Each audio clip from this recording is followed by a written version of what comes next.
What happens is the top layer actually usually damages with a lot of the marble limestone. It's called etching. It basically burns the top layer of the surface off.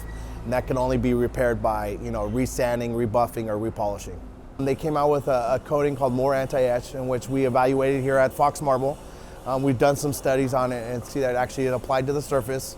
That actually bonds with a UV lighting. It becomes very durable, very tough to have low VOCs. It's a quick product to be applied.